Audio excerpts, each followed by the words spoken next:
Continuamos con la celebración del acto académico que dará comienzo oficialmente al primer curso del recién creado Instituto Teológico de nuestra diócesis de Jaén. Este instituto, como bien sabéis, fue erigido en el mes de marzo por nuestro obispo don Sebastián Chico Fernández Martínez para adecuar nuestra propuesta formativa a las pautas dadas por el Papa Francisco en el año 2017 en su carta apostólica Veritatis Gaudium, dedicada a la formación académica en las facultades y universidades eclesiásticas. El Santo Padre, ya en su exhortación apostólica Evangelii Gaudium, recordaba a toda la Iglesia la necesidad de afrontar un nuevo momento evangelizador en el que nos encontramos, urgiéndonos a una conversión pastoral que alcanzara a todo nuestro modo de ser y vivir como Iglesia. Dice el Papa Francisco: sueño con la opción misionera capaz de transformarlo todo, para que las costumbres, los estilos, los horarios, el lenguaje y toda estructura eclesial se convierta en un cauce adecuado para la evangelización del mundo actual más que para la autopreservación. Este planteamiento no es fruto de una ocurrencia o del capricho arbitrario de un momento. Está en perfecta continuidad y sintonía con aquellas célebres palabras de San Juan 23, pronunciadas hace 60 años en la inauguración del Concilio Vaticano II. El Santo Papa decía: es necesario que la Iglesia no se aleje del sacro patrimonio de las verdades recibidas por los padres, pero al mismo tiempo debe ver también el presente, las nuevas condiciones y formas de vida que han abierto caminos al apostolado católico.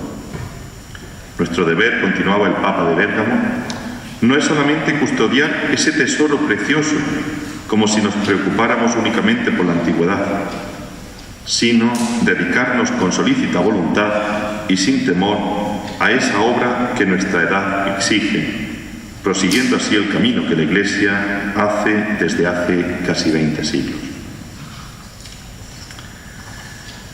El Papa Francisco, para encauzar los centros superiores de teología hacia el actual modelo evangelizador, publicó su carta apostólica Veritatis Gaudium. En ella, el Santo Padre expresaba la razón de ser del paso que se ha dado en nuestra diócesis con la creación del Instituto Teológico San Eufrasio y el papel que está llamado a desempeñar en nuestra Iglesia local. La tarea urgente en nuestro tiempo consiste en que todo el pueblo de Dios se prepare a emprender con espíritu una nueva etapa de la evangelización. La renovación adecuada del sistema de los estudios eclesiásticos está llamada a jugar un papel estratégico. Nos encontramos, por tanto, en un nuevo momento evangelizador que requiere una renovación en todos los órdenes. Y esto alcanza también a los centros de formación teológica, en la medida que son los responsables de profundizar en y cultivar ese espíritu que debe sostener nuestra evangelización. Porque obviamente, si no hay una buena formación, no puede haber una buena evangelización. Si no existe una consistente estructura académica, filosófica y teológica, además de la gracia del Espíritu, está claro que cualquier iniciativa pastoral y de conversión carecerá de fundamento. Nosotros, gracias a Dios, venimos de una trayectoria académica en nuestro seminario diocesano, la Inmaculada y San Eufrasio, que sin ánimo de caer en una falsa modestia o parecer petulantes, podríamos calificar de excelente. Los resultados de nuestros alumnos durante estos años así lo atestiguan, además de su competencia y sobrada preparación cuando algunos han ampliado estudios en otros lugares. Por eso mismo, para que la formación en nuestra diócesis siga manteniendo ese estándar de calidad docente y nuestros futuros sacerdotes, religiosos y laicos se encuentren a la altura de lo que la Iglesia de Jaén necesita, todos hemos de dar el paso de creer firmemente y comprometernos con el proyecto formativo que poco a poco se va configurando en nuestro instituto teológico. Hemos de ser conscientes de que este tiene que ser nuestro proyecto. El instituto tiene que ser nuestro proyecto. Los actuales profesores, alumnos y trabajadores somos los responsables en este momento de poner unos buenos y sólidos cimientos para que después otros puedan seguir la construcción de este instituto que está llamado a ser el centro de referencia de la formación filosófica, bíblica, teológica y pastoral de la Iglesia de Jaén. Y además, no puede serlo de cualquier manera.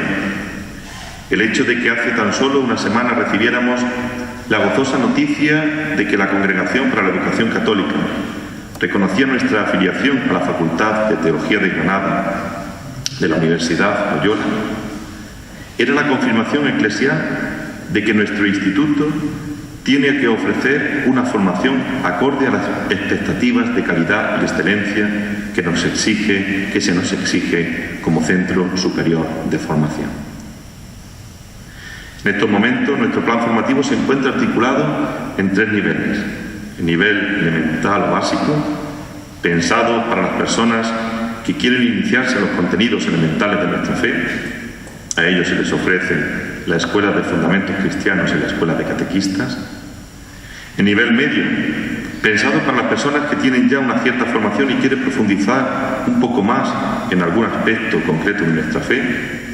Para ellos han sido creadas o continúa en marcha el aula bíblica impartida por don Enrique Cabezudo, quien le agradecemos enormemente su esfuerzo, su trabajo, y va a ser creada el aula de humanismo cristiano que va a ofrecer el profesor don Luis María Salazar.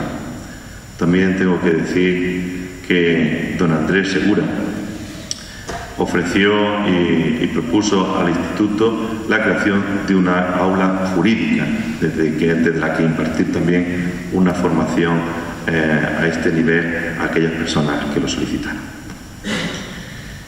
Y después el nivel superior, pensado para aquellas personas que se adentren en la teología y quieran una titulación superior y un reconocimiento académico. Para este nivel se encuentra el bachiller en teología. Asimismo, también habría que añadir que nuestro instituto va a ofrecer los estudios de la DECA en una modalidad semipresencial. La idea es aumentar esta oferta formativa y procurar que cada vez sean más las personas, sobre todo los laicos, que ya sea un nivel u otro, profundicen en el conocimiento de nuestra fe y puedan dar razón de ella en nuestro mundo. La tarea es hermosa y el reto muy grande. Por eso no podemos olvidar 2 cosas fundamentales. En primer lugar, el clásico aforismo latino que dice ad augusta per angusta. La gloria, lo alto se consigue luchando. Porque todo en la vida cuesta esfuerzo y sacrificio, y el instituto también va a necesitar una buena dosis de ambos por parte de todos. En segundo lugar, no podemos olvidar que no estamos solos para afrontar el desafío de poner en marcha y consolidar nuestro instituto teológico. Porque si esta obra es verdaderamente voluntad de Dios, que no me cabe duda de que sí, Él la sabrá llevar a buen puerto. Y lo más hermoso es que a nosotros nos ha llamado para que trabajemos en ella y pongamos las primeras piedras. Gracias a todos y ánimo a todos en esta hermosa tarea que el Señor nos encomienda. Ayer concluía en Roma la 9ª conferencia anual del ICA, sigla que significa International Council on Archives, o en francés Conseil International des Archives, que se ha desarrollado en la Ciudad Eterna desde el pasado 19 de septiembre. Este organismo, que fue creado por la UNESCO en 1948, tiene como finalidad ser la voz de los archivos y archiveros en el escenario internacional. Y su misión es promover la conservación y el uso de los archivos en todo el mundo, al mismo tiempo que trabaja para proteger y mejorar la memoria del mundo. El lema escogido para esta 9ª conferencia es Archivos Bridging the Gap, es decir, cerrando la brecha. El concepto de brecha, que está muy en boga en estos momentos, se ha estudiado en esta 9ª conferencia con subtemas como cómo cerrar desde los archivos las brechas democráticas, culturales, de distancia, digital. También se habla mucho de la brecha laboral y de la brecha salarial. Quizás más esto. Se podrían añadir otras, entre comillas, brechas, como el enorme abismo que se abre entre la manipulación de la verdad, la tergiversación entre la realidad histórica y las reinterpretaciones que, en clave de memoria, democrática o no, se pretenden llevar a cabo desde perspectivas que no responden a lo que sucedió auténticamente. Y así se podrían citar muchas más. Con esa pretensión se pone el dedo en la llaga de la desinformación y la manipulación que dominan a una sociedad que se autoconcibe como una sociedad de la información, del conocimiento científico, de la libertad. Y en este sentido creo que la nueva evangelización o la conversión pastoral, que parece que es la denominación que más le gusta al Papa Francisco para expresar en realidad el mismo fenómeno pastoral o el mismo proyecto pastoral, pasa también por asumir y llevar a cabo, con criterios claros y seguros, el servicio a la verdad o diaconía veritatis, que en relación con la objetividad histórica que se apoya en la memoria documental de la Iglesia, centra esta lección inaugural del curso 2022-2023 del Instituto Teológico San Eufrasio. La celebración del Jubileo de la Encarnación el año 2000 propició una amplia gama de iniciativas pastorales y culturales, entre las que se encuentra, por el eco que tuvo y también por la cierta polémica que en distintos ambientes suscitó, la llamada Jornada del Perdón, celebrada el 12 de marzo del año 2000, el primer domingo de Cuaresma, con el famoso Cristo de San Marcello, que veis ahí a San Juan Pablo II agarrado al Cristo de San Marcello, que también presidió la celebración, aquella tremenda que hizo el Papa a finales de marzo del 2020 en plena pandemia, con la plaza de San Pedro absolutamente vacía. El objetivo de esa jornada del perdón en la mente de San Juan Pablo II era el reconocimiento de las culpas históricas por parte de los cristianos, de modo que la Iglesia entrara en el tercer milenio purificada de sus pecados pasados. Esta jornada estuvo preparada por un documento de la Comisión Teológica Internacional, que tenéis a la derecha, elaborado durante las sesiones plenarias de este organismo de 1998-1999 y que lleva por título Memoria y Reconciliación, la Iglesia y las culpas del pasado. Este magnífico documento, que no ha perdido actualidad, incide en el necesario e inexcusable conocimiento de la historia de la Iglesia para poder llevar a cabo un juicio tanto histórico como teológico de su actuación a lo largo de los siglos. Como afirma el texto de este documento, citando un discurso de San Juan Pablo II del año precedente, es decir, 1998, la Iglesia, en resumen, no tiene miedo a la verdad que emerge de la historia y está dispuesta a reconocer equivocaciones allí donde se han verificado, sobre todo cuando se trata del respeto debido a las personas y a las comunidades, pero es propensa a desconfiar de los juicios generalizados de absolución o condena respecto a las diversas épocas históricas. Confía la investigación sobre el pasado a la paciente y honesta reconstrucción científica, libre de prejuicios de tipo confesional o ideológico, tanto por lo que respecta a las atribuciones de culpa que se le hacen, como respecto a los daños que ella ha padecido. En realidad, la anterior afirmación no era novedosa, pues por lo que respecta al conocimiento imparcial y objetivo de la historia de la Iglesia, ya el Papa León XIII había establecido la base de lo que posteriormente se dio en llamar diaconía veritatis o servicio de la verdad o a la verdad, que presta entre otras fuentes, el patrimonio documental de la Iglesia, a partir del cual, como señalaba el Papa Pecci en la Carta Apostólica Sebe Número Considerantes de 1883, con la que abrió a la investigación el Archivo Vaticano, lo decía el Papa citando un texto de Cicerón de su obra de Oratore, que afirma: el historiador no debe atreverse a afirmar lo que es falso ni a callar lo que es verdadero. En esta misma línea de pensamiento, San Juan Pablo II ya se había detenido en el análisis y la reivindicación de la Diaconía Veritatis en dos de sus encíclicas. Lo hizo en la primera, la programática de 1979, la encíclica Redemptor Hominis, en cuyo número 19 discurría aquel querido y recordado Papa sobre la Iglesia como responsable de la verdad, afirmando: por consiguiente, hemos sido hechos partícipes de esta misión de Cristo, profeta. En virtud de la misma misión, junto con Él, servimos la verdad divina en la Iglesia. La responsabilidad de esta verdad significa también amarla y buscar su comprensión más exacta para hacerla más cercana a nosotros mismos y a los demás en toda su fuerza salvífica, en su esplendor, en su profundidad y sencillez juntamente.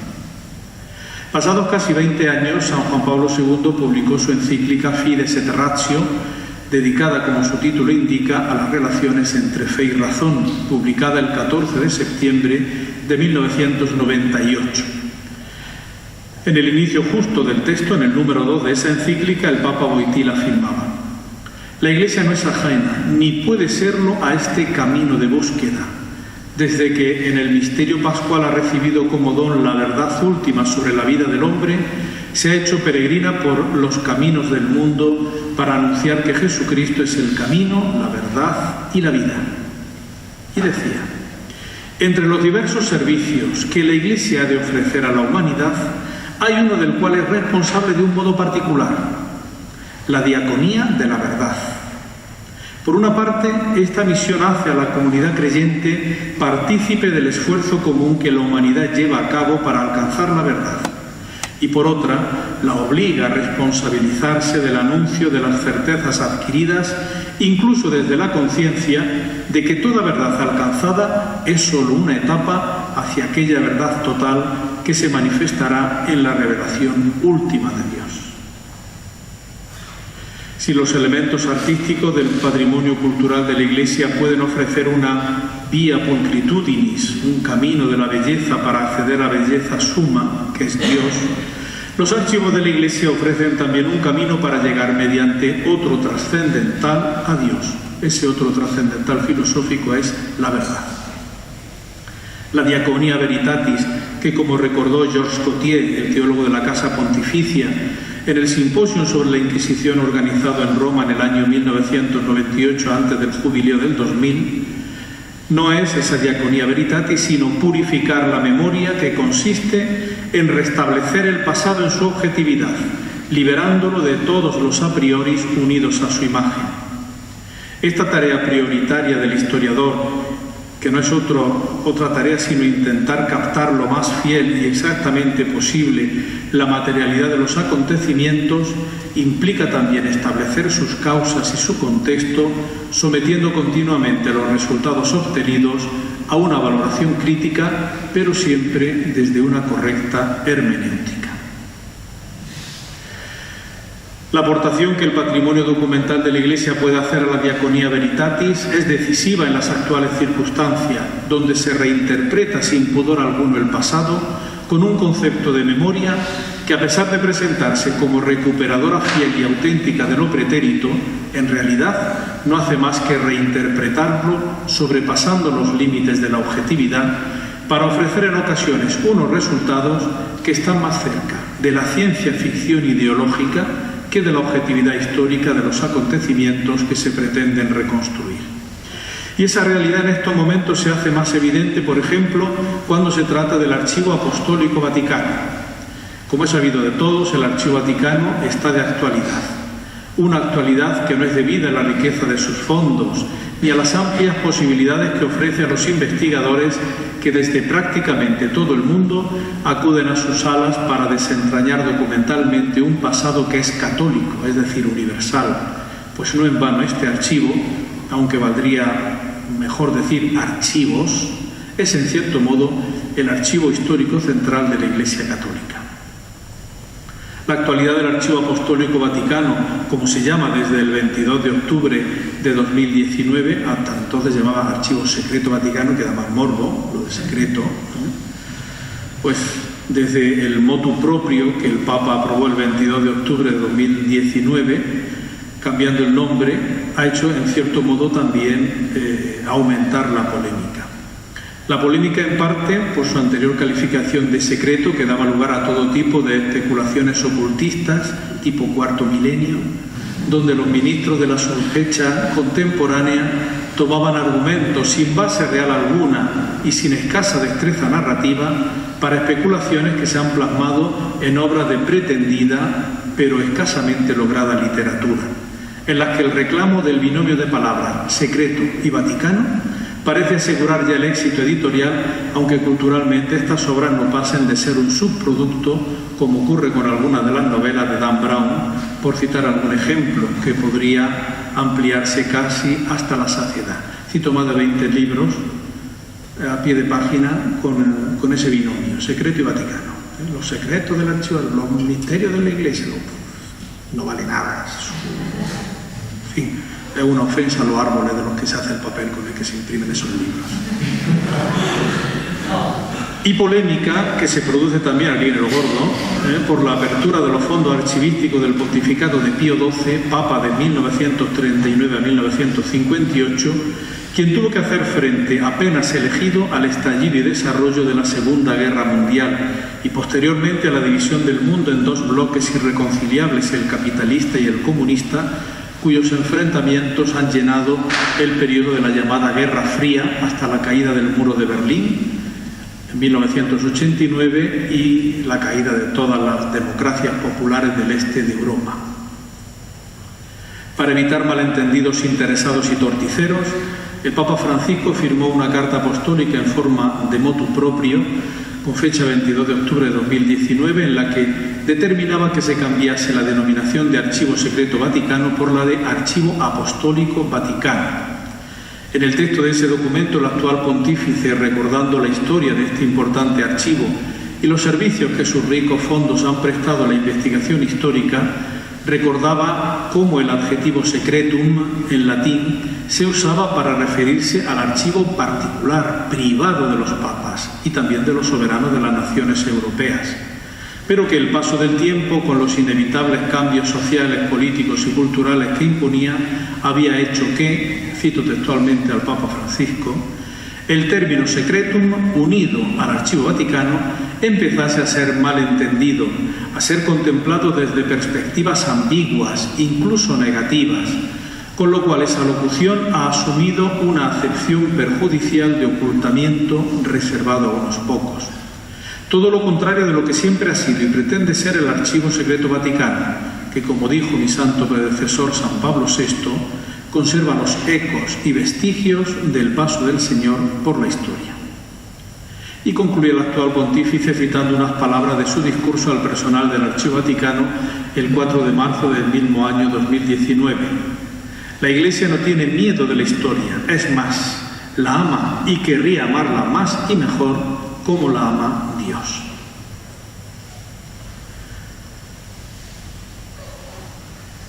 Para hablar de la apertura de los fondos del pontificado de Pío XII, de 1939 al 58, quiero hacer alguna referencia previa a las aperturas previas de los fondos del Archivo Vaticano.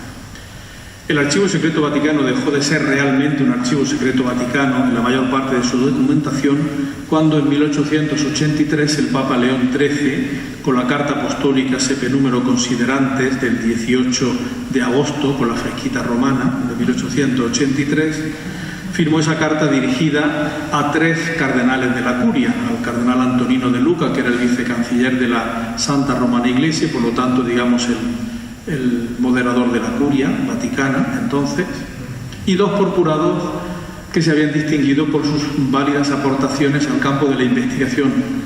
Primero, el prefecto de la Biblioteca Vaticana, un benedictino francés, Jean-Baptiste Pitrat, gran editor de textos de los padres de la Iglesia, y el prefecto del Archivo Vaticano, que era un historiador alemán, Joseph Hergenröder, que había escrito un manual clásico de historia de la Iglesia, aparte de otras publicaciones.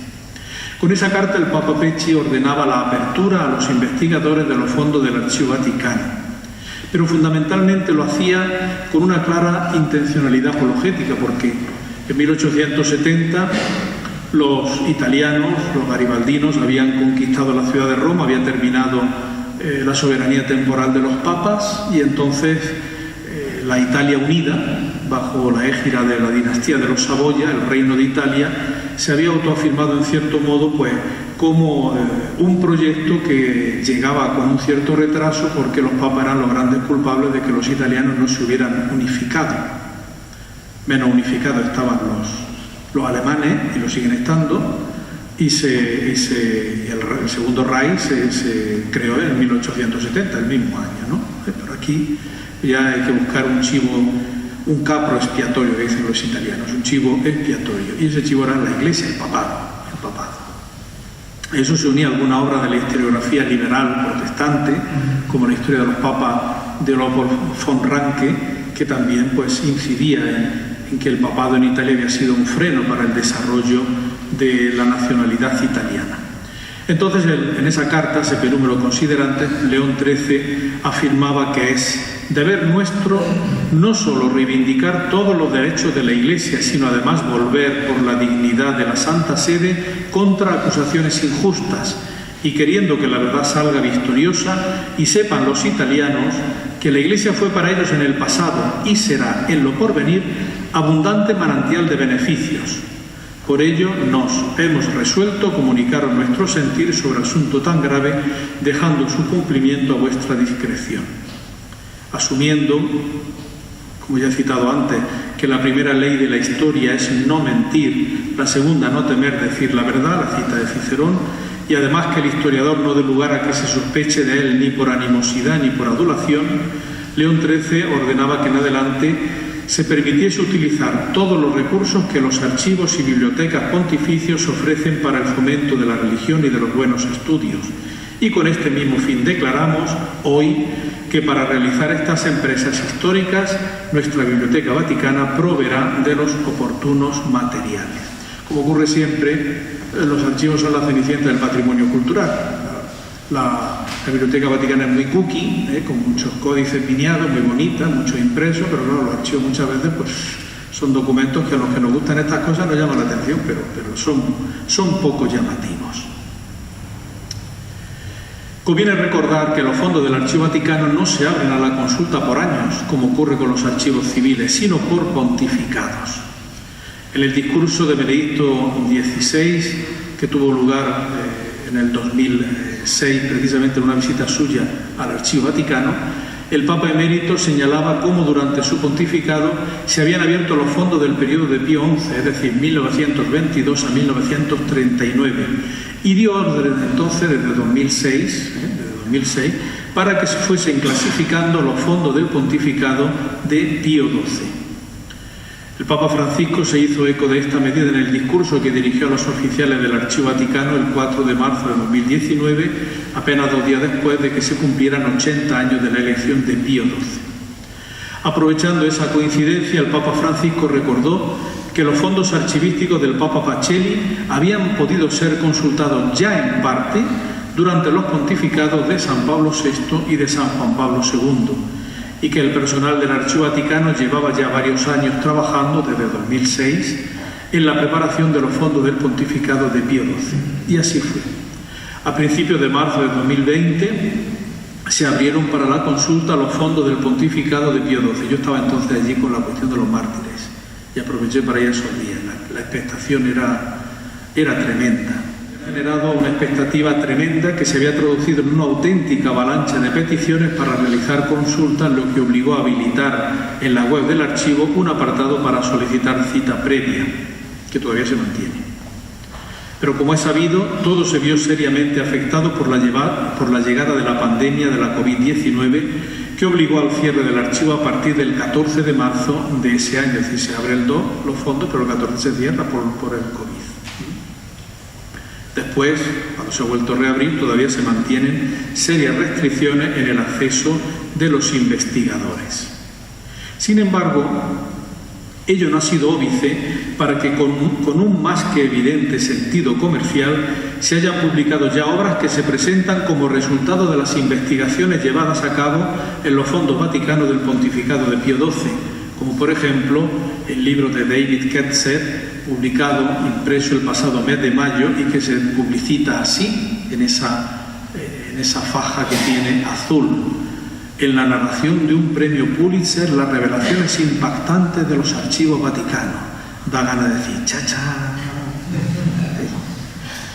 Lo mismo puede decir, ¿cómo se puede sacar? Yo lo tengo ¿Cómo se puede sacar un libro de 600 páginas cuando el archivo estaba abierto? Con esos fondos del 2 de marzo al 14. Eso ni que tuviera una compañía de, perdón por la palabra, negro o subsaharianos trabajando para él. Imposible. Lo mismo podría afirmarse, al menos en parte, de un libro anterior de Hubert Wolf, El Papa y el Diablo, el Vaticano y el Tercer Reich, cuya publicidad anunciaba: un gran historiador lee por primera vez los documentos inéditos de los archivos vaticanos. Un libro revelador. También, chacha. Por lo tanto, habrá que esperar más tiempo para poder sentir el presunto impacto que dice el libro de Ketzer, y que en gran parte ya es conocido por la publicación de otros fondos documentales de ese periodo convulso, el pontificado de Pío XII, al que haré referencia más adelante. En el fondo de este proceso de apertura de los fondos archivísticos del pontificado de Pío XII está la polémica que envuelve su figura, sobre todo en relación a su actuación frente a la Shoah o exterminio de los judíos por parte de los nazis en la Segunda Guerra Mundial. El proceso normal de apertura de fondos se ha visto acelerado en el caso del Archivo Vaticano por el deseo de San Pablo VI, de San Juan Pablo II, de Benedicto XVI y de Francisco, con el fin de dar una respuesta objetiva, con base documental, a una campaña orquestada para denigrar la figura del Papa Pacelli, cuyo lema, tomado de la Carta de Santiago, Opus Justitiae Pax, o la paz es fruto de la justicia, no se cumple precisamente en él, al negársele desde distintos a priori ideológicos un juicio justo y por lo tanto su egregia figura pueda ser analizada con la paz y la serenidad que la hermenéutica histórica exige para conocer la verdad de lo realmente acontecido. Hemos podido asistir cada cierto tiempo a sucesivas campañas de descrédito de Pío XII, que se sustentaban en afirmaciones gratuitas que no tenían apoyatura documental alguna. Recuerdo todavía en España la polémica que suscitó hace unos años el estreno de la película Amén del director griego Costa Gavras, que por si no lo sabéis no está entre las 100 mejores películas de la historia del cine, a pesar de que Prisa y Canal Plus entonces y El País en que se dedicaron a darle a la cosa publicidad. Esta película, que no va a pasar a la historia del cine por su calidad cinematográfica, sin embargo, sí va a pasar por ser un burdo ataque frontal al Papa Pacelli. Además de acusar a Pío XII de haber mantenido un silencio cobarde ante el holocausto judío, su figura es presentada de una forma patética, con unos ribetes propios de un angelicalismo bobalicón.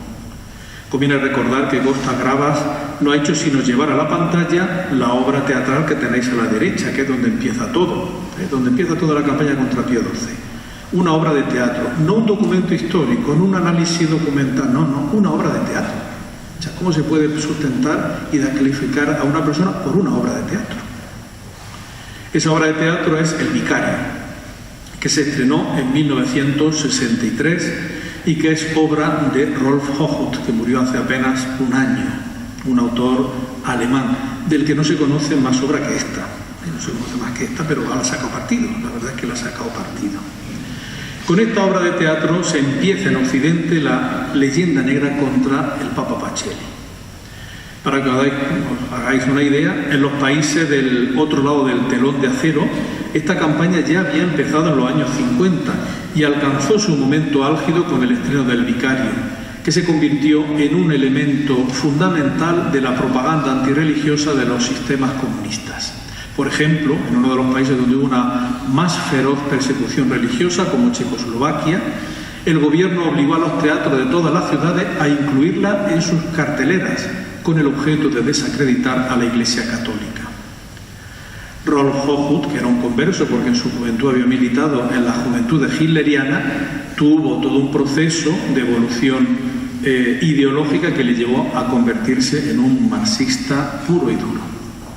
Y, en definitiva, hizo posible que esa obra se convirtiese en un instrumento de los regímenes comunistas para trasladar a Occidente su campaña contra Pío XII. La mejor forma de combatir a quien era considerado como la bestia negra del comunismo era desacreditarlo como si fuese un burdo filonazi. Pero los hechos históricos hablan por sí mismos. Y aquí lanzo yo unas preguntas. Si las acusaciones, que no han encontrado respuesta, esas preguntas. Si las acusaciones contra Pío XII fuesen ciertas, ¿cómo es posible que desde el final de la Segunda Guerra Mundial en 1945 hasta la representación de esta obra del Vicario en 1963, es decir, 18 años, ningún contemporáneo de aquellos acontecimientos hubiese hecho reproche alguno a Pío XII, sino todo lo contrario? El mismo mundo judío se hubiese prodigado en agradecimiento al llamado Papa de los Judíos. ¿Cómo se concilian estas acusaciones con el hecho de que el Congreso Mundial Judío donase a Pío XII al finalizar la guerra más de $1 millón al cambio actual para demostrar, cito textualmente, la gratitud del pueblo judío por todo lo que había hecho en su favor? ¿Cómo entender que el rabino de Nueva York, David Daley, declarase que durante el siglo XX el pueblo judío no tuvo un amigo más grande que Pío XII? ¿Cómo se explica que el rabino mayor de Roma, Israel Zolli, se convirtiese al catolicismo en 1944 y se pusiese el nombre de Eugenio en honor y agradecimiento al Papa Eugenio Pacelli por lo que había hecho con su pueblo? Se podrían seguir añadiendo más testimonios. La acusación de que Pío XII guardó un silencio cómplice no se sostiene, ni el mundo lo percibe así. La editorial del New York Times del 25 de diciembre de 1941 afirmaba claramente: Pío XII es casi el único gobernante que queda en el continente europeo que se atreve a levantar la voz contra el nazismo. Ni tampoco el mundo judío. Yo vi anoche por segunda vez la película Múnich de Steven Spielberg, por aquello de que como venía hoy a hablar de esto, pues digo, mira, la ponían en la tele, digo, voy a verla, aunque ya la había visto. Está muy bien sobre la venganza de los que habían organizado la matanza de los deportistas olímpicos en la Olimpiada de Múnich de 1972. Y aparece Golda Meir, que entonces era la primera ministra. Cuando muere Pío XII en 1958 es ministra de Asuntos Exteriores de Israel y dijo textualmente con motivo de la muerte del Papa Pacelli: durante 10 años de terror nazi, cuando nuestra gente atravesó los horrores del martirio, el Papa alzó su voz para condenar a los perseguidores y se conmiseró con sus víctimas. La Fundación Interconfesional Pave the Way anunció en 2009 su intención de proponer al Yad Vashem, el Memorial del Holocausto de Jerusalén, que se le confiriera a Pío XII el título de Justo entre las Naciones. Y el Papa había hablado ya. Hay dos momentos importantes en que habla de manera muy clara contra la ideología nazi, lo que supone de nocivo y de peligroso para la paz del mundo. La primera vez fue apenas elegido Papa en su primera encíclica, ya sabéis que siempre es la encíclica programática, Summi Pontificatus, en la que cuestionaba de raíz la filosofía nazi al remarcar de manera repetida la unidad de la raza humana. Cuando podáis leer el texto completo, pues leeréis los párrafos de la encíclica. Ante la lectura de los párrafos de esta encíclica cabe preguntarse si el Papa no usaba un lenguaje demasiado abstracto. Podríamos decir que sí, que el Papa, en cierto modo, utiliza un lenguaje abstracto, pero se entendía. Se entendía porque la encíclica se prohibió en Alemania. Las SS requisaron todos los ejemplares impresos que había en territorio alemán y los aliados lanzaron 88.000 copias desde los aviones de la encíclica del Papa. La señal de que se entendía perfectamente a quien quería entender. Otro texto famoso es el radiomensaje de Navidad de 1942, que precisamente tergiversa y ridiculiza de una manera burda a Costa Gabras en su película. Ahí el Papa se pronunció en contra de los regímenes totalitarios y denunció la muerte de miles de personas en razón de su nacionalidad o de su raza. Si el Papa se centró en el plano doctrinal y moral sin adentrarse en la denuncia política, fue porque tenía clara conciencia de que una mención expresa a Alemania o a los judíos hubiese agravado la persecución de católicos y hebreos en los territorios ocupados. No puede perderse de vista que, a diferencia de otros gobiernos, la Santa Sede no hablaba desde fuera, como podían haberlo hecho los gobiernos aliados. Estados Unidos no lo hizo nunca. El único que se pronunció claramente a favor de los judíos fue Churchill, que les tenía mucha simpatía, el único. Roosevelt no dijo nunca, jamás, nada. Aunque en la correspondencia que está publicada, la correspondencia con Pío XII, el tema de los judíos aparece. La correspondencia de Roosevelt era una correspondencia privada porque no había relaciones diplomáticas a nivel pleno, había solamente un representante personal del presidente. La Santa Sede tenía en Estados Unidos un delegado apostólico. Hay un ejemplo, ¿no?, que es el caso holandés, cuando la jerarquía católica de Holanda se quejó públicamente en 1942 del trato que se daba a los judíos. La respuesta nazi fue, pues, masacrar a todos los que quedaban y llevarse a los campos de concentración a aquellos que, incluso siendo judíos de raza, eran ya católicos de religión. Entre ellos una tal Edith Stein, filósofa nacida en Wrocław, en Breslau, que se había hecho católica, había ingresado en el Carmelo Descalzo y había tomado el nombre de Teresa Benedicta de la Cruz, hoy Santa Teresa Benedicta de la Cruz. En realidad, la estrategia de Pío XII fue similar a la de la Cruz Roja Internacional, con sede, no lo olvidemos, en una Suiza neutral. Renunciaron a las denuncias públicas políticas por considerarlas eficaces y hasta contraproducentes para centrarse en la acción concreta. Y el hecho es que Pío XII ordenó, y no solo permitió, como parece sugerir la película, el refugio de los judíos perseguidos en las instituciones católicas. Según datos proporcionados por el diplomático Israel Pinchas Lapide, se estima en 860.000 los judíos salvados de la muerte por la Iglesia católica. El padre Pierre Bled, al que no haré referencia, en un libro que tiene donde resume todo su trabajo sobre este tema, Pío XII y la Segunda Guerra Mundial, calcula que las acciones que llevó a cabo la Santa Sede por indicación directa de Pío XII o sencillamente como política que siguió la Santa Sede en la Segunda Guerra Mundial salvaron la vida alrededor de 1 millón de judíos. Y tenemos ejemplos muy concretos, uno de ellos del que se ha hecho incluso una película. Ángel Sambriz, el llamado Ángel de Budapest, era el encargado de negocios de la embajada española en Budapest.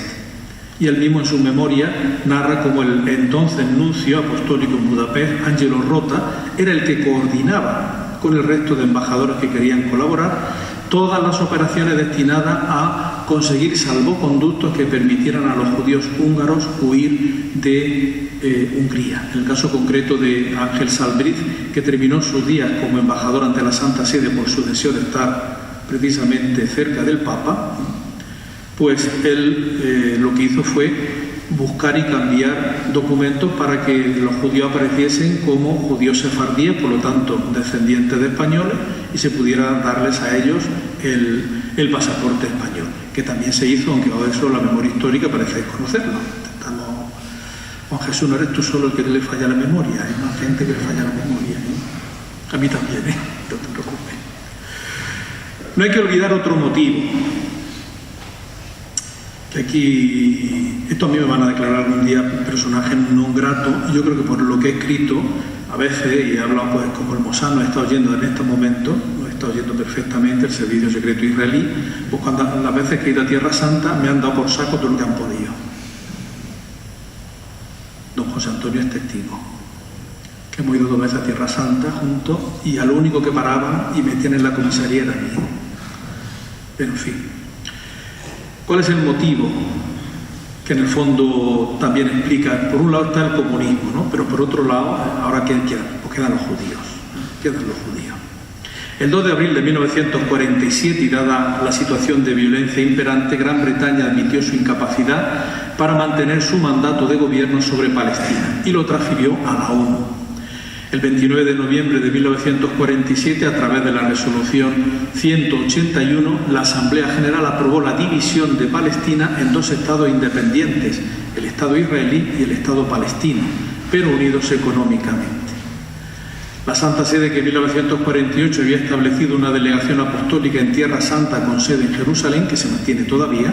Santa Sede tiene una delegación apostólica en Jerusalén ante la autoridad palestina y tiene una nunciatura apostólica en Tel Aviv ante el Estado de Israel.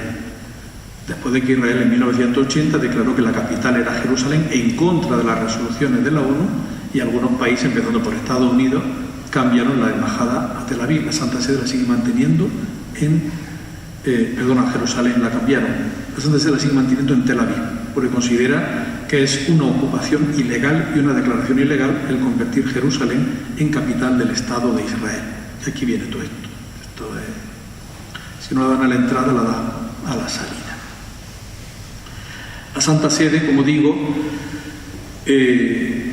afirmó entonces en 1948 que la división en dos estados de la antigua Palestina constituía un reconocimiento internacional del valor universal de los santos lugares, los libraba del condicionamiento de cualquier poder estatal, los hacía el centro de una organización autónoma que habría vivido en función de ellos y podía, en fin, ofrecer alguna garantía para el desarrollo de las comunidades cristianas y de la católica en particular, que, como sabéis, desde esa época a hoy ha bajado de una manera absolutamente terrible. Yo ahora, la última vez que fui a Tierra Santa no pertenecía a la Orden del Santo Sepulcro, que tiene como misión preservar y fomentar la presencia cristiana en Tierra Santa, con lo cual la próxima vez que vaya a Tierra Santa, pues todavía me van a dar más la vara. El 14 de mayo de 1948, David Ben Gurión, presidente del Comité Ejecutivo de la Agencia Hebrea, proclamó el nacimiento del Estado de Israel. Fue reconocido inmediatamente por Estados Unidos y por la Unión Soviética. En Tel Aviv se constituyó un gobierno provisional con Ben Gurión como primer ministro y otros miembros del Ejecutivo de la Agencia Hebrea en los ministerios más importantes. Las primeras elecciones se realizaron en enero de 1949. El gobierno de Israel, en contraste con la ONU, declaró el 2 de agosto de 1948 Jerusalén Occidental como territorio ocupado por Israel. En este contexto, Pío XII intervino con una encíclica, firmada el 24 de octubre de 1948 con el título I Multiplicibus Curis, subrayando la importancia, cito textualmente, de un régimen internacional jurídicamente establecido que garantizase la protección de los santuarios y el libre acceso a los lugares santos, la libertad de culto para las diversas confesiones cristianas y el respeto de las costumbres y tradiciones religiosas heredadas del pasado.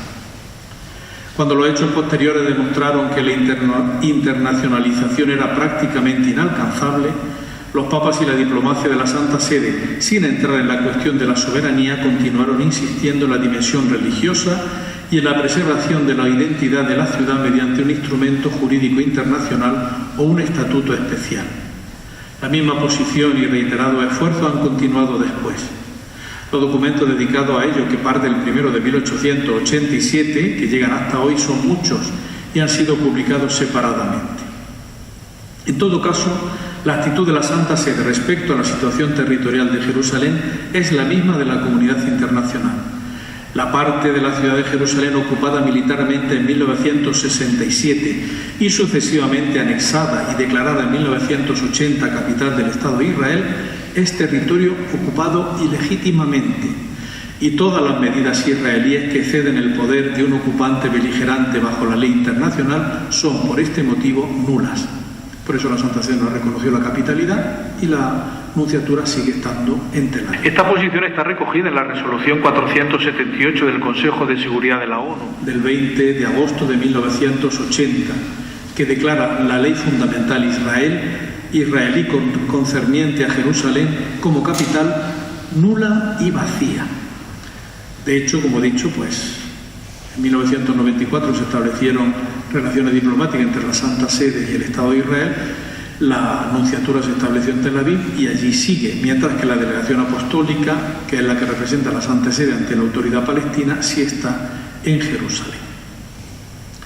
Esta no aceptación de la Santa Sede, de la violación por parte de Israel del statu quo de Jerusalén, unido a la defensa que la Iglesia ha hecho del pueblo palestino, a quien ha reconocido el derecho de erigirse como Estado, según había acordado ya la ONU en 1948, están en la base de ese cambio de actitud ante Pío XII, unido al sostén que esta campaña denigratoria recibe de ciertos ambientes de la antigua izquierda, a los que pertenecen tanto Hochhuth como el cineasta Costa Gabras, que siguen sin perdonar al Papa Pacelli su lucha denodada para que el comunismo no venciese en la posguerra en Italia, lo que hubiese supuesto una ruptura del equilibrio establecido por la paz de Yalta, y consiguientemente la posibilidad de que se reiniciase una nueva guerra mundial, esta vez ya entre Estados Unidos y la URSS.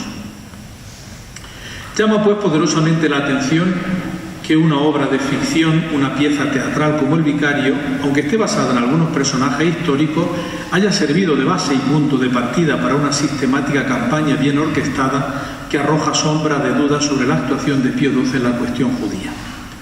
Para responder con objetividad a esta batería de dudas que se lanzaron y que se siguen lanzando sobre la figura del Papa Pacelli, Pablo VI ordenó en 1964, apenas un año después de que estallase la polémica con la obra de teatro de Hochhuth, la publicación de la documentación conservada en el archivo histórico de la sección para las relaciones con los estados de la Secretaría de Estado. Ese archivo es un archivo distinto al Archivo Apostólico Vaticano. El archivo Vaticano, digamos, es el grande, pero luego en la Secretaría de Estado, en otro lugar distinto, en la Torre Borgia del Palacio Apostólico, está ese archivo de lo que se llamó anteriormente, hasta la Bonus Pactus de San Juan Pablo II, la Congregación de Asuntos Extraordinarios Eclesiásticos, que era el Ministerio de Asuntos Exteriores de la Santa Sede. Ya San Juan Pablo II incluyó dentro de la Secretaría de Estado y estableció dos secciones. Sección primera, que es la sección, digamos, eclesial, la relación de la Santa Sede con las distintas iglesias, y la sección segunda, que era esta antigua Congregación de Asuntos Eclesiásticos Extraordinarios, que es la relación con los estados, que es donde está José Antonio, sacerdote de Murcia, condiscípulo de don Sebastián. Evidentemente lo que interesa no es tanto la información intraeclesial, sino la diplomática, es decir, el archivo de la antigua Congregación de Asuntos Eclesiásticos Extraordinarios. San Pablo VI encargó la selección, recopilación y edición de los documentos que recogían la actuación de la Santa Sede durante la Segunda Guerra Mundial a 4 historiadores jesuitas vinculados a la Pontificia Universidad Gregoriana de Roma. El padre Pierre Blet, francés, biprofesor de Historia Contemporánea, ya falleció todos, Angelo Martini, italiano, Burkhard Schneider, alemán, y Robert Graham, de Estados Unidos. Tras un ingente trabajo, fueron apareciendo a partir de 1965 los 11 volúmenes de esta colección, distribuidos en 11 tomos, cuya edición finalizó en 1981 y que en la actualidad se pueden consultar en Internet en formato PDF en la página de la Santa Sede. El examen atento de los documentos publicados en esta colección permite deducir con claridad que la Santa Sede no permaneció indiferente ante la Segunda Guerra Mundial, sino que intentó por todos los medios posibles hacer frente al desastre humanitario que supuso esta contienda, ayudando a las víctimas, entre las que se encontraban los judíos. Pero ha vuelto de nuevo la actualidad de los fondos del Archivo Vaticano. Evidentemente, la colección Actes et Documents du Saint-Siège relatifs a la Segunda Guerra Mundial no recogía toda la documentación del periodo de Pío XII, compuesta por 16 millones de documentos. Pío XII era de los de la Papelorum Progressio, era un hombre de curia, se sentaba, empezaba a escribirle, y por lo tanto su pontificado ha generado una documentación tremenda. Esos 16 millones de documentos, divididos aproximadamente en 700 cajas, están fundamentalmente nutridos de la correspondencia con el cardenal secretario de Estado, el cardenal Luigi Maglione, el secretario de Estado primero que heredó de Pío, que nombró él recién elegido papa y que estuvo hasta que murió, luego ya no nombró secretario de Estado, sino que el sustituto, Monseñor Montini, era el que le ayudaba. Y luego también la correspondencia de las distintas nunciaturas y delegaciones apostólicas. Por su interés para conocer también la implicación de Pío XII en la suerte de los judíos durante la Segunda Guerra Mundial, la Secretaría de Estado empezó a digitalizar el llamado Fondo Hebrei, es decir, judíos, del archivo de la Congregación de Asuntos Eclesiásticos Extraordinarios, que es accesible a Internet desde el pasado 23 de junio. El Fondo Hebrei recoge fundamentalmente las peticiones de ayuda dirigidas a Pío XII por judíos de toda Europa, tras el inicio de la persecución nazi y fascista. No hay que olvidar que en 1937, emulando a Hitler, Mussolini aprobó unas leyes raciales también durísimas, tremendas. Esas peticiones provenían tanto de judíos bautizados como de judíos no bautizados.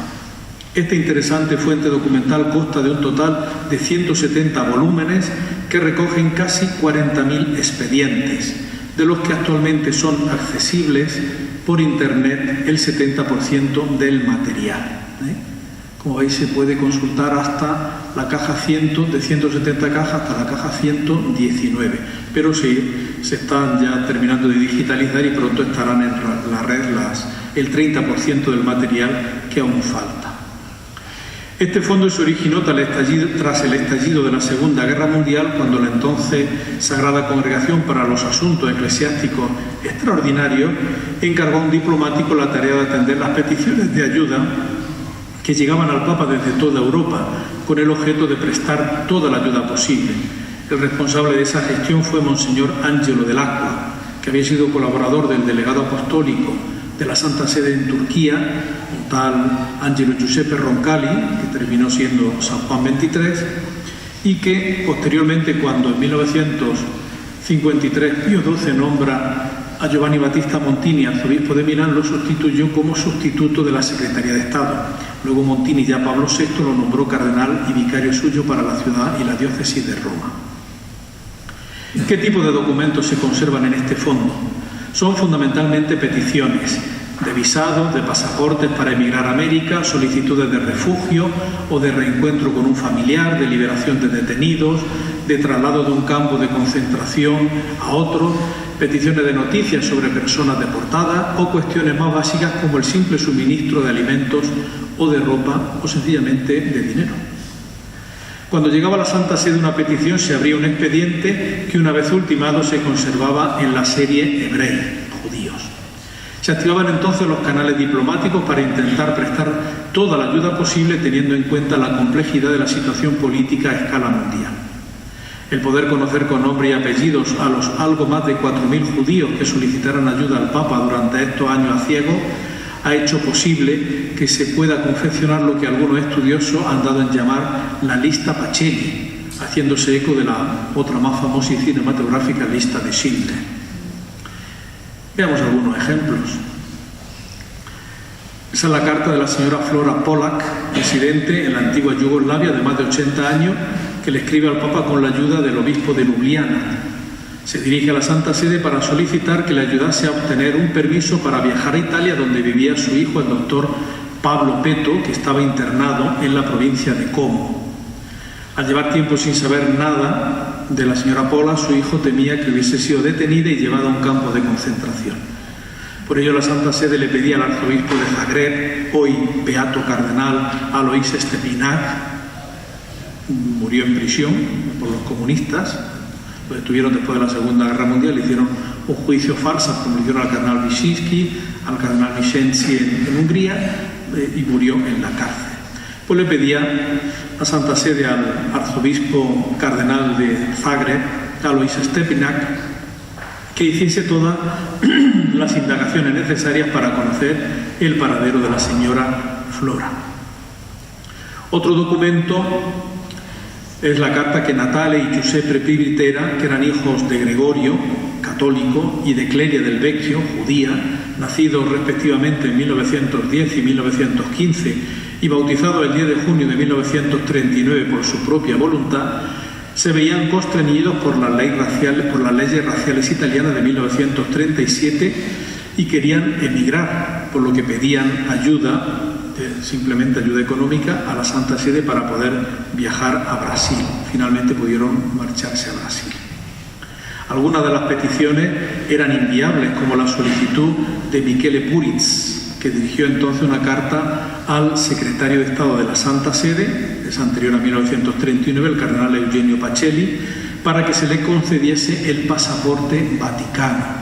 Lo tenéis subrayado. Mi permetto pertanto inoltrare la presente istanza affinché mi venga concesso il passaporto della città del Vaticano o documento equivalente.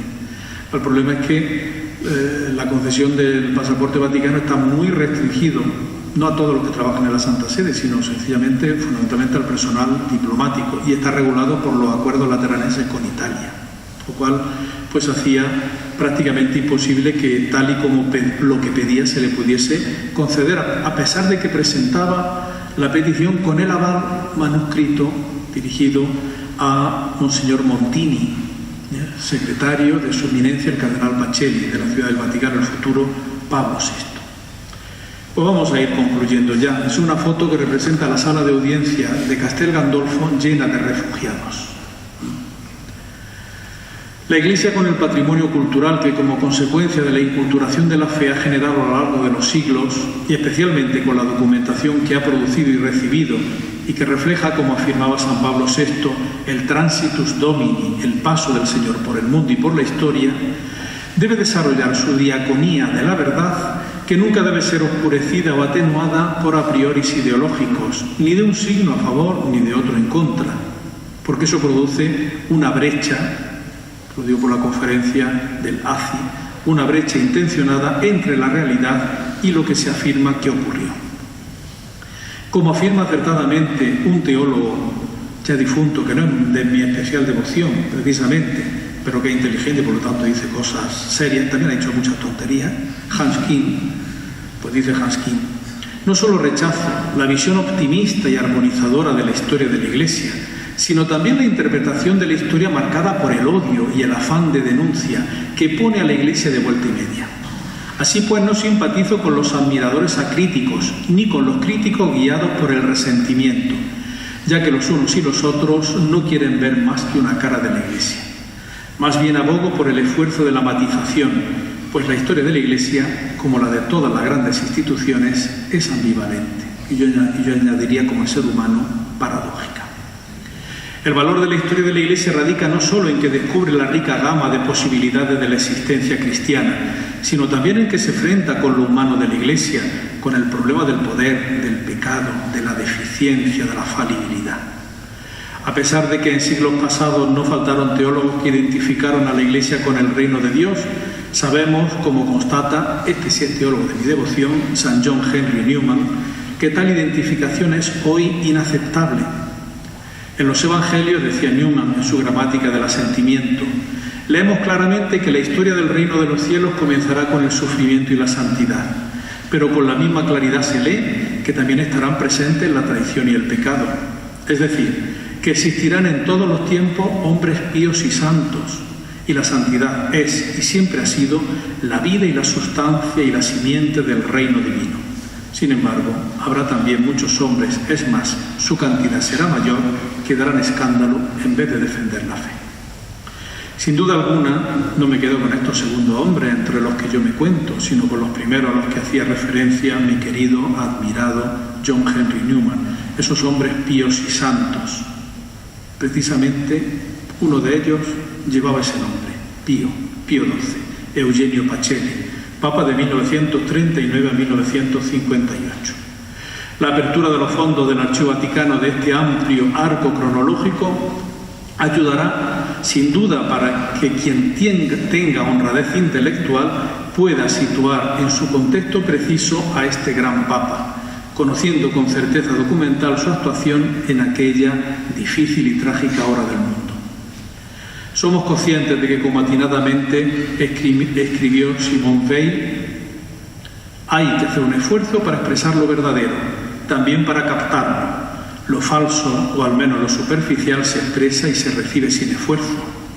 Ahí están los programas de Telecinco, sin ir más allá.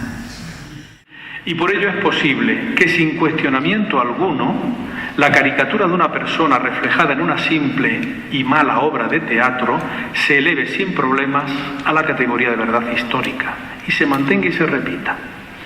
Hoy en día, desde a prioris ideológicos descalificadores, se deforma la realidad histórica sin recurrir a las fuentes documentales que permiten reconstruir lo que fue el pasado.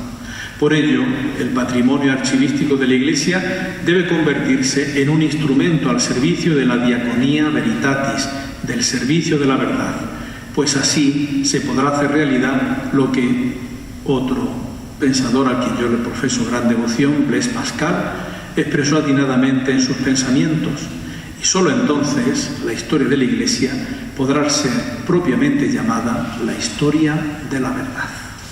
Muchas gracias.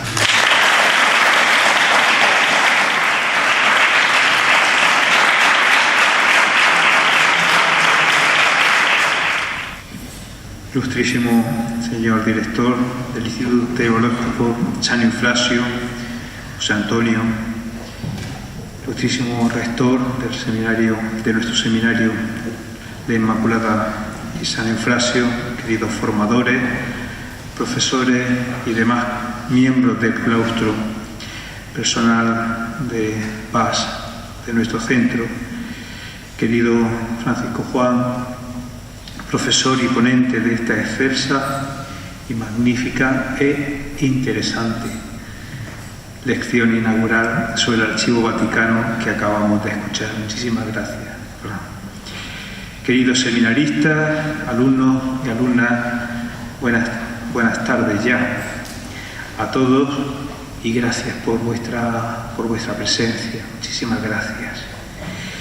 Voy a intentar ser lo más breve que pueda en mi intervención, pero no puedo menos que felicitaros y felicitarnos por este nuevo camino que hoy emprendemos, bajo el nombre del Instituto Teológico San Eufrasio de nuestra diócesis de Jaén, que alberga esta casa de la Iglesia y que nace con la pretensión de ser,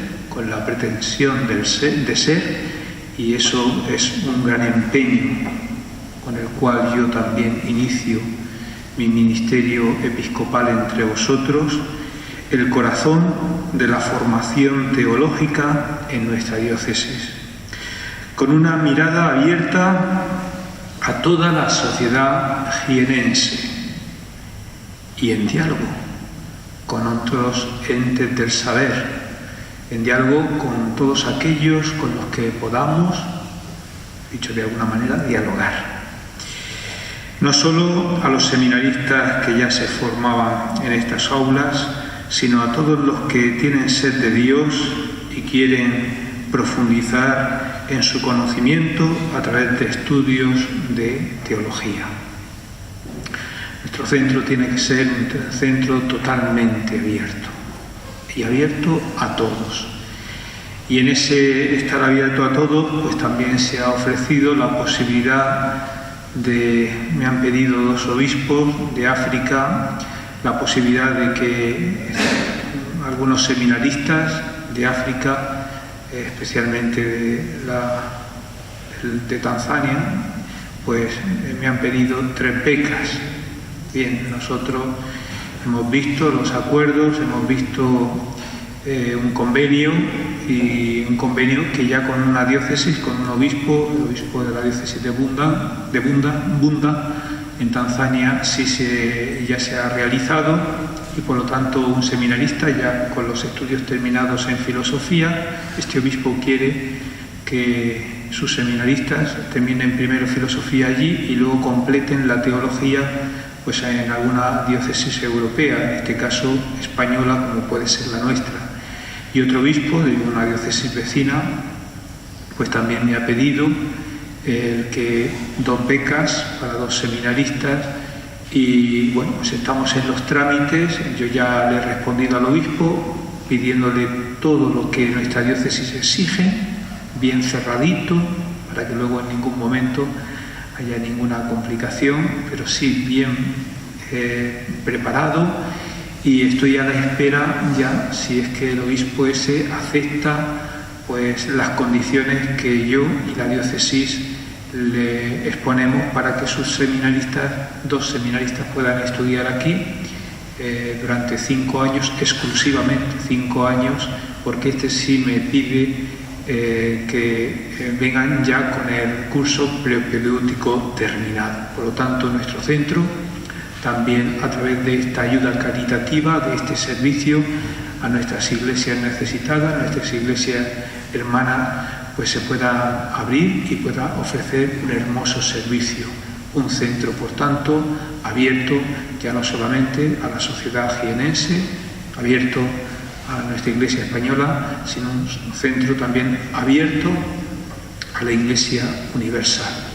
Es verdad que no podemos tener y tirar cohetes en cuanto a las becas, solamente ya nos pasamos porque en el convenio solamente ponemos, como en otras diócesis, que solamente pues un 6% podemos ofrecer dentro de lo que son la realidad del seminario que haya en nuestra diócesis. Un 6% podemos ofrecer pues para que sea becado. Bien, nos hemos pasado un poquito, porque tampoco, pero bueno, era conveniente hacer este esfuerzo. Este camino que hoy emprendemos de forma oficial tuvo una génesis en marzo, como bien ha dicho don José Antonio, hace ya casi 7 meses, cuando firmé el decreto de elección de este Centro de Estudios Teológicos correspondientes al bachiller en teología, a la formación reglada teológico-pastoral en nuestra diócesis. Un recorrido que, aunque corto, también nos ha ido proporcionando a lo largo de estos meses grandes satisfacciones en el proceso.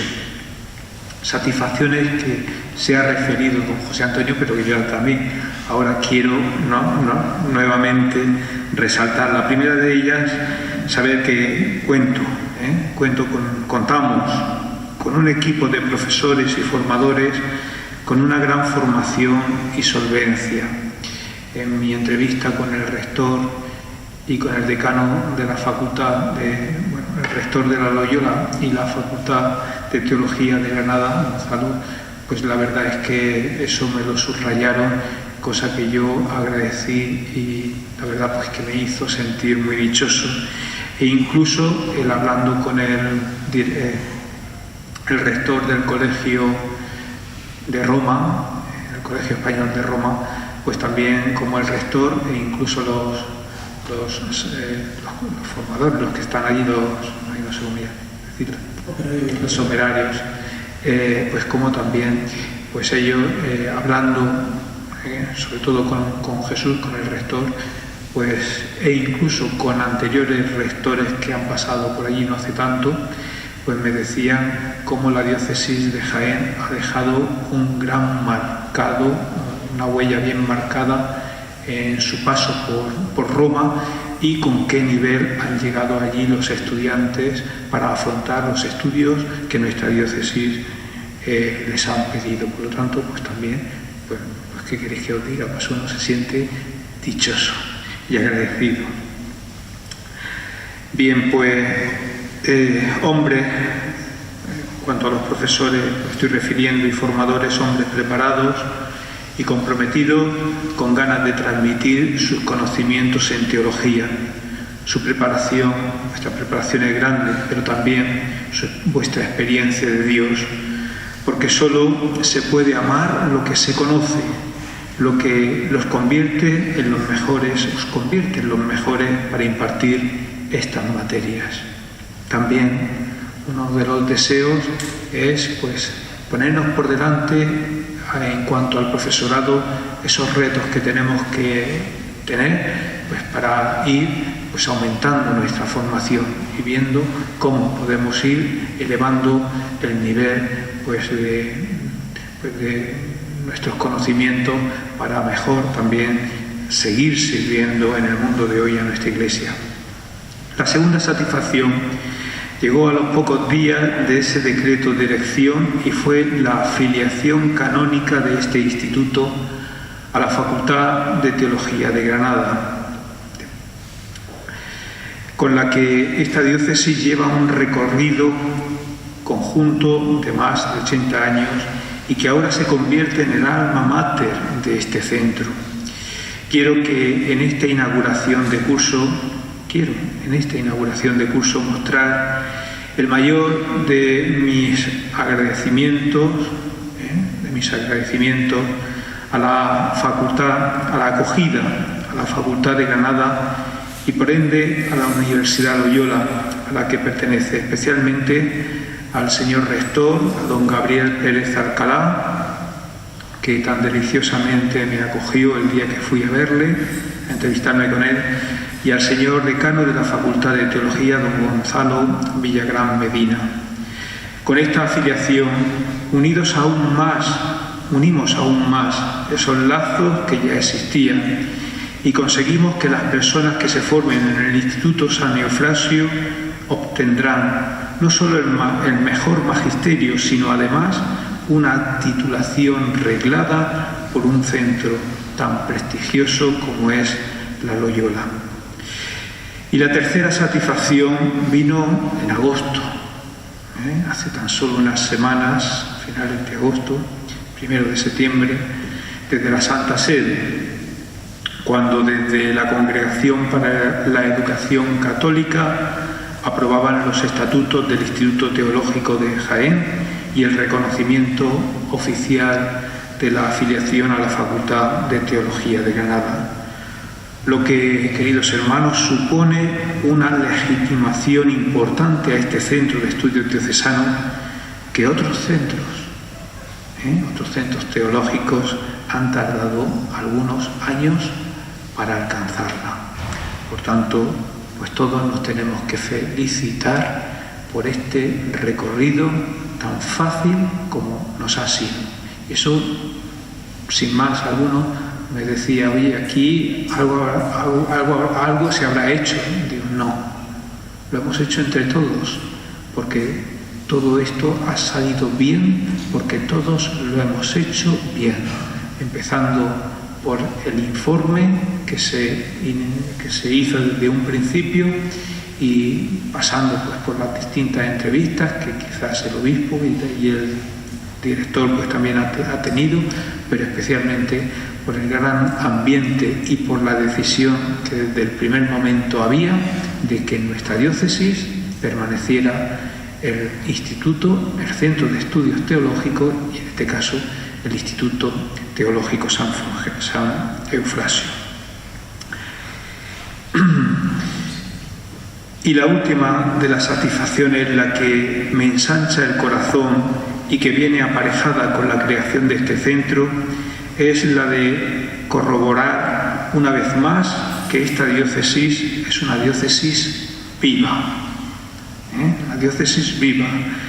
Es la de saber que son muchos los hombres y mujeres de Jaén que quieren formarse en teología, desde cualquiera de las formas que se imparten en este Instituto Teológico San Eufrasio, ya sea en el bachiller, ya sea en los cursos de Biblia, en los cursos de fundamentos cristianos, a través de la DECA, etc. Eso solo puede significar una cosa, y es que Dios está en el centro de nuestras vidas y que nuestra alma tiene la necesidad de acercarnos más a Él, también a través del conocimiento. Porque quien llama a la puerta del Instituto Teológico, en la mayoría de los casos, compagina su actividad laboral. Quien llama, en cuanto a todo este espectro que he presentado y que también el director decía al principio, quienes llaman, aparte de los seminaristas, compagina su actividad laboral, su vida familiar y su vida en la parroquia con esta formación, y eso tiene doble mérito. Deseo, para finalizar, que los próximos 9 meses este centro dé frutos, que los conocimientos que se impartan sirvan para crecer en sabiduría y en amor a Dios, como queda dicho, que sus clases sean apasionantes, que los que paséis por ellas apuréis la última de sus lecciones, con ese objetivo y ese deseo que decíamos en la Eucaristía, desear tener la misma mente que Cristo, como nos decía Pablo. para que también os hagan crecer como verdaderos discípulos misioneros de Cristo.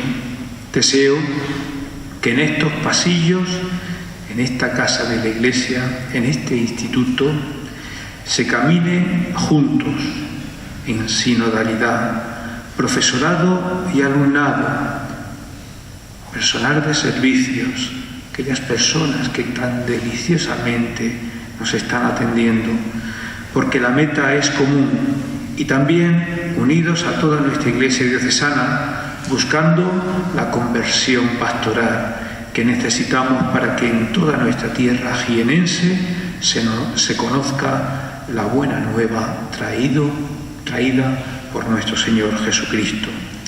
Deseo que sea un curso fructífero y feliz, marcado por el trabajo y las ganas de aprender, y que San Eufrasio, primer apóstol en estas tierras, nos ayude a todos, os ayude a todos en este curso que hoy, de forma oficial, ahora ya empezamos.